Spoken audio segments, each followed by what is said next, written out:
प्यारे दोस्तों, आप सभी का मेधा खावा में हार्दिक स्वागत है।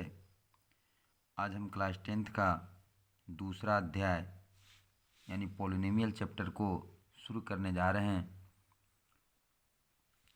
तो पॉलिनोमियल चैप्टर यानी बहुपद, जिसका हिंदी बहुपद होता है, ये चैप्टर्स 2 है। तो इसे शुरू करने के पहले मैं इसके जड़ को बताना चाह रहा हूँ कि आखिर इसका जड़ कहाँ से है, शुरुआत इसका कहाँ से हुआ है, वहाँ से हम चलते हैं। तो सबसे पहले आपको जानना है चर। चर का हिंदी इंग्लिश होता है वेरिएबल।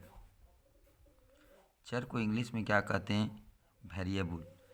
अब देखिए, चर का डिफिनेशन हम जानेंगे। चर संख्या,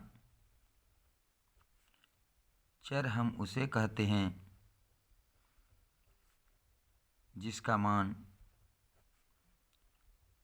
चर हम उसे कहते हैं जिसका मान बदलते रहता है, जिसका मान बदलते रहता है। यानी ज़रूरत पड़ने पर, ज़रूरत पड़ने पर मान बदला जा सकता है। यानी जब हमको ज़रूरत पड़ेगा तो हम इसका मान बदल सकते हैं, यानी कि इसका मान जो है हमेशा बदलते रहता है। जैसे अब देखिए, इसका जैसे क्या है, तो अंग्रेजी अल्फ़ाबेट के जितने भी अक्षर हैं, जैसे हो गया एक्स, वाई, जेड, ए, बी, सी इत्यादि, यानी अंग्रेजी अल्फ़ाबेट के सारे अक्षरों को आप लिख सकते हैं। तो चर का डिफिनेशन हो गया कि चर हम उसे कहते हैं जिसका मान बदलते रहता है। यानी चर का मान, जैसे x बराबर एक बार कुछ लिखिए तो दूसरा बार x का मान कुछ हो जाएगा, तीसरा बार x का मान कुछ हो जाएगा, यानी x का मान बदलते रहता है, यानी चर का मान बदलते रहता है। तो ये था हमारा चर का डिफिनेशन। अब देखिए, चर जो है दो प्रकार के होते हैं। चर कितने प्रकार होते हैं? दो प्रकार। चर दो प्रकार के होते हैं। दोस्तों, ये जो वीडियो बन रहा है ये केवल 10 के लिए ही उपयोगी नहीं है, ये हर एक क्लास के लिए, यानी 11, 12 बड़े बड़े कंपटीशन के लिए भी है। चर किसे कहते हैं? चर दो प्रकार के होते हैं। तो यहाँ पर हम इसके डिटेल को बता रहा हूँ, इसका पूरा डिटेल। तो नंबर 1 है स्वतंत्र चर। नंबर है 1 स्वतंत्र चर। तब स्वतंत्र चर किसको कहते हैं? वैसा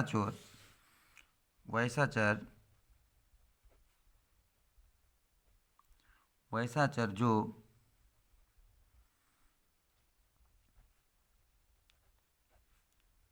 किसी भी मान को, अभी छूट गया, किसी भी मान को ग्रहण कर सकता है।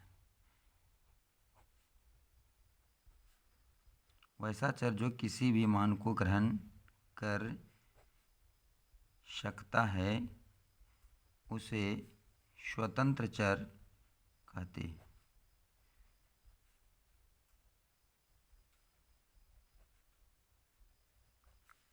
हैं।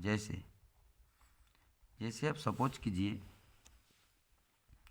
कि हम कभी x बराबर 4 ले लिए, तो एक बार हम x बराबर 5 ले लिए, y बराबर 3 लिए तो y बराबर हम 4 भी ले लिए। तो वैसा चर जो किसी भी मान को ग्रहण कर सकता है उसे, तो ये स्वतंत्र चर हो गया। अब दूसरा है परतंत्र चर।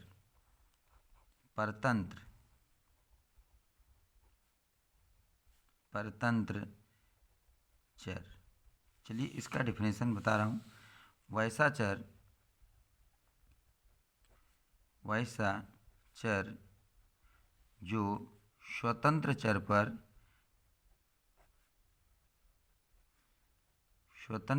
पर निर्भर करता है,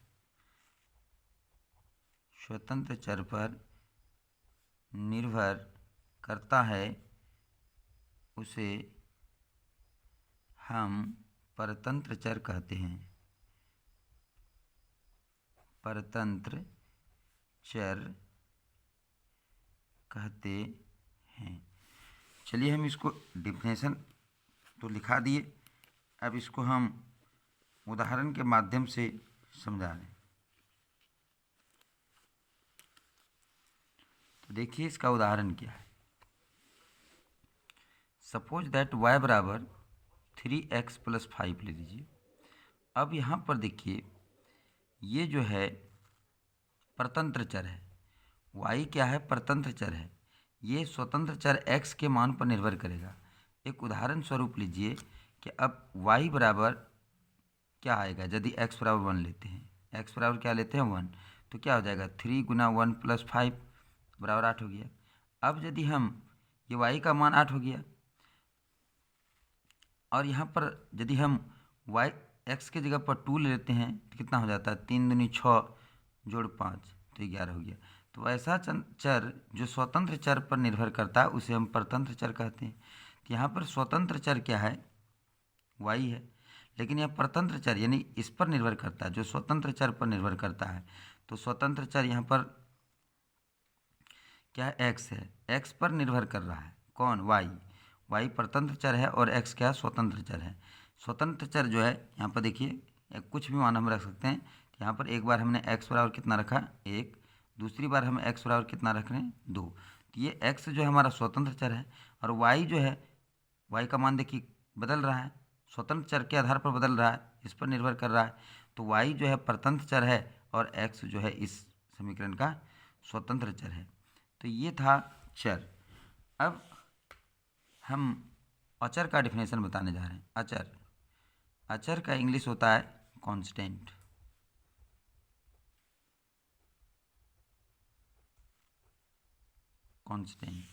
कांस्टेंट का डिफिनेशन होता है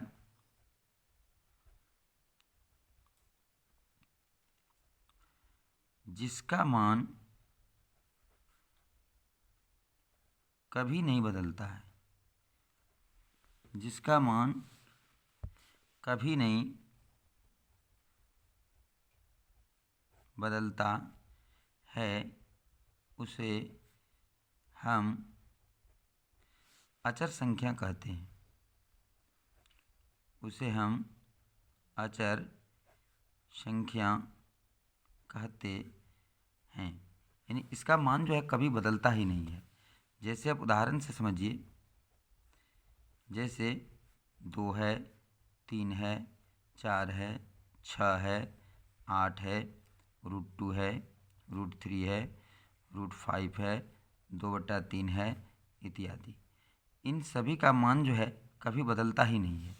आप 2 बराबर 5, 3 बराबर 4 कभी नहीं लिख सकते हैं। 2 है तो वो 2 ही रहेगा, 3 है तो 3 ही रहेगा, 4 है तो 4 ही रहेगा, 6 है तो 6 ही रहेगा। तो ये था हमारा अचर। अब अचर भी 2 प्रकार के होते हैं, अचर भी 2 प्रकार के होते हैं। अचर राशि 2 प्रकार के होते हैं।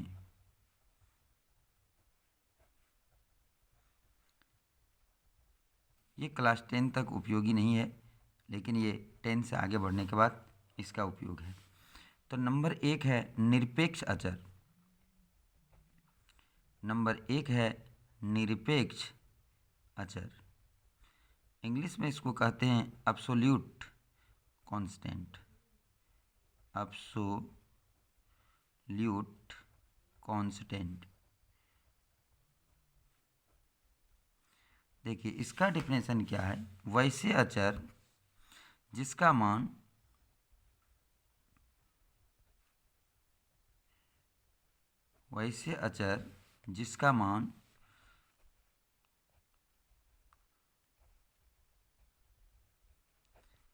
जिसका मान प्रत्येक गणितीय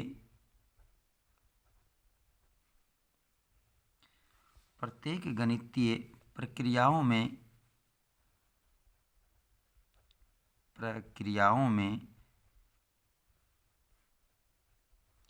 एक समान रहता है, एक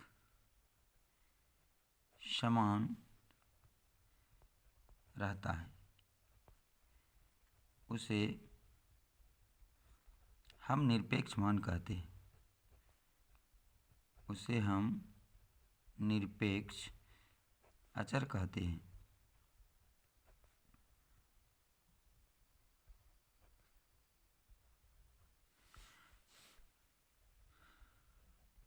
जैसे यही हो गया 2, 3, 4, 5, 6, 7, 8, ये जो है निरपेक्ष अचर में आता है।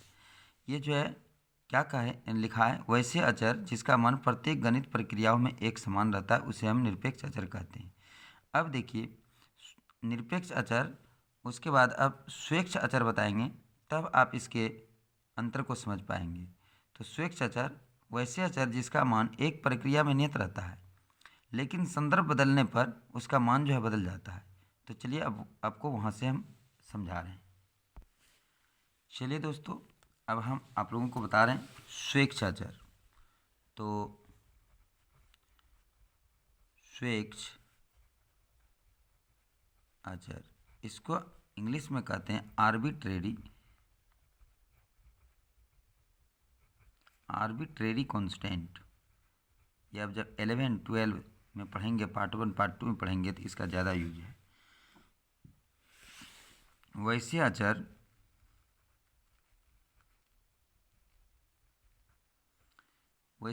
जिसका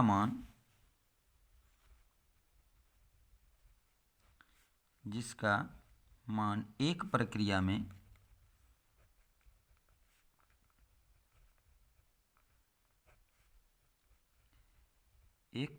में नियत रहता है, यानी फिक्स्ड रहता है,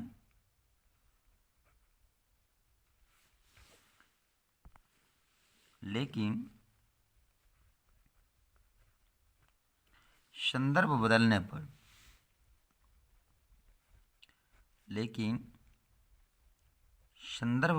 पर उसका मान भी बदल जाता है।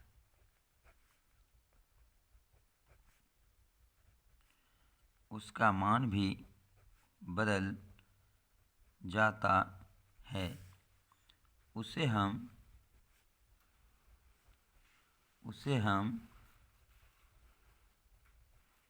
स्वेच्छ अचर कहते हैं। अब देखिए इसका जैसे क्या है, जैसे x/a प्लस y/b बराबर 1, ये क्या है, रेखा का अंतःखंड रूप है, अंतःखंड रूप का समीकरण है। अब यहाँ पर देखिए कि इसमें जो है चर क्या क्या है। तो यहाँ पर चर x और y है, यहाँ पर चर x और y है। अचर क्या है, तो यहाँ पर अचर 1 है। तो ये कौन सा अचर है, तो वैसे अचर जिसका मान एक प्रक्रिया में निहित रहता है लेकिन संदर्भ बदलने पर उसका मान भी बदल जाता है। तो ये एक जो है, ये जो है निरपेक्ष अचर है। एक जो है वो क्या है, निरपेक्ष अचर है। लेकिन ए बी जो है ये भी अचर है। ए बी अचर जो है यही जो है स्वेच्छ अचर है। ये क्या है, स्वेच्छ अचर है। इसका मान जो है बदल जाएगा। ए बी का मान जो है, ए बी ये आर्बिट्रेरी है, स्वेच्छ आर्बिट्रेरी कांस्टेंट है। तो इन दोनों का मान जो है समीकरण बदलने के बाद इस दोनों का मान जो है, ए बी का मान जो है बदल जाएगा। तो इसे ही हम लोग कहते हैं स्वेच्छ अचर, आर्बिट्रेरी कांस्टेंट। तो अब तो आप समझ गए होंगे कि निरपेक्ष अचर किसको कहते हैं, कि वैसे अचर जिसका मान प्रत्येक गणितीय प्रक्रियाओं में एक समान रहता है। अब देखिए यहाँ पर 1 जो है ये कभी बदलने वाला नहीं है, तो ये निरपेक्ष अचर है। लेकिन यहाँ पर ए बी जो है ये भी अचर है लेकिन ये स्वेच्छ अचर है। जैसे हमारा ये समीकरण चेंज होगा तो ए और बी का मान भी चेंज हो जाएगा, बदल जाएगा। और यहाँ पर एक्स वाई जो है वो चर है। ये आप नहीं कहेंगे कि ए बी भी चर है, इसीलिए तो मैंने यहाँ लिखा कि ये एक्स वाई चर है लेकिन ए बी ये क्या है, अचर है। और ये कौन सा अचर है, तो स्वेच्छ अचर है। तो अब आप अच्छी तरह से समझ गए होंगे चर और अचर के बारे में। तो चलिए अब आपको बताते हैं व्यंजक। व्यंजक किसे कहते हैं। हम बहुपद चैप्टर पढ़ाने जा रहे हैं तो वहाँ उसी के जड़ को बताना जा रहा हूँ। तो व्यंजक, व्यंजक का इंग्लिश होता है एक्सप्रेशन, एक्सप्रेशन। अब देखिए व्यंजक का डेफिनेशन होता है चर एवं अचर, चर एवं अचर के गुणनफल को, चर एवं अचर के गुणनफल को व्यंजक कहते हैं। अब इसका देखिए इसका जैसे के माध्यम से हम आपको अच्छी तरह से समझाने का प्रयास करेंगे। जैसे देखिए चर ले लिया 2 गुना एक्स। अब देखिए यहाँ पर चर और अचर दोनों का गुणनफल है, तो 2 गुना एक्स क्या हो गया 2x, तो ये क्या है व्यंजक है। 3 गुना एक्स, तो ये कितना हो जाता है 3x²। यहाँ पर एक अचर है और 2 चर है, तो यहाँ पर चरों और अचरों भी लिख सकते हैं, तो कोई बात नहीं है, एक ही होगा, कोई बात नहीं। तो यहाँ पर 3x² भी एक व्यंजक है। अब देखिए 4 गुना एक्स गुना वाई, तो ये हमारा क्या होता है, इसका गुणनफल क्या होता है 4xy, ये भी क्या है व्यंजक है। 2x गुना 3xy, यहाँ पर तो एक अलग व्यंजक हो गया, यहाँ पर इसको अलग अलग ही कर देते हैं। 2 गुना एक्स गुना 3 गुना एक्स गुना वाई कर दीजिए, तो 3 दूनी कितना हो जाएगा 6, और x गुना एक्स कितना हो जाएगा x², 6x²y। ये सारे क्या हैं व्यंजक हैं, ये सारे क्या हैं व्यंजक हैं। अब हम पढ़ेंगे बीजीय व्यंजक, बीजीय व्यंजक।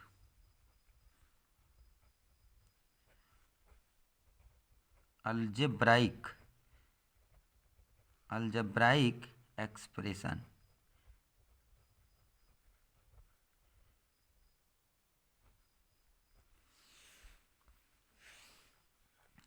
अब देखिए बीजीय व्यंजक क्या किसको कहते हैं, जब व्यंजक के पद, जब व्यंजक के पद गणितीय संक्रियाओं, गणितीय संक्रियाओं, गणित में 4 संक्रियाएं होते हैं, तो कौन कौन होते हैं, प्लस माइनस गुना भाग से जुड़े हो। जब व्यंजक के पद प्लस माइनस गुना भाग से जुड़े हो तो उसे बीजीय व्यंजक कहते हैं, तो उसे बीजीय व्यंजक कहते हैं। तो ये था हमारे बीजीय व्यंजक का डेफिनेशन। चलिए अब जैसे से हम समझते हैं। जैसे देखिए कि 2x + 3y, यहाँ पर देखिए कि 2 व्यंजक के पद जुड़े हुए हैं, एक व्यंजक, ये दोनों प्लस से जुड़ा हुआ है, तो ये क्या है हमारा बीजीय व्यंजक है।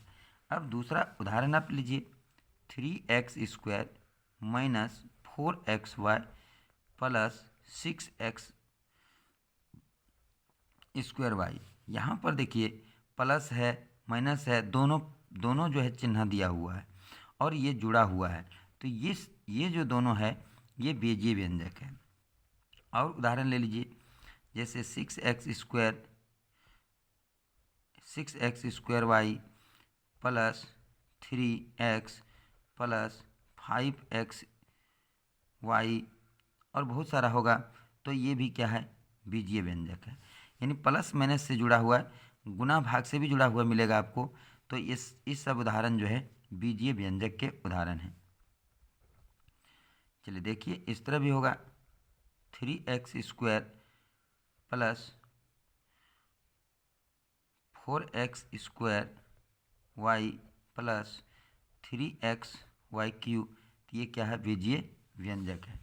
तो अब तो आप अच्छा तरह से समझ गए होंगे कि बीजीय व्यंजक किसे कहते हैं। चलिए अब हम बताते हैं आपको बहुपद का डेफिनेशन। बहुत ही आसान वे में आप बहुपद के डेफिनेशन को समझ जाएंगे। अब देखिए हम लोग को पढ़ना है बहुपद। बहुपद बहुपद को इंग्लिश में क्या कहते हैं? पोलिनोमियल। पोलिनोमियल।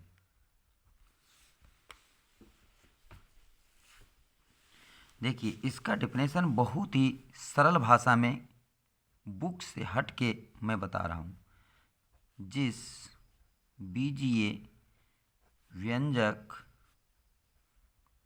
के सभी चरों के घात, सभी चरों के घात एक पूर्ण संख्या हो, एक पूर्ण संख्या हो तो उसे बहुपद कहते हैं। तो उसे बहुपद कहते हैं।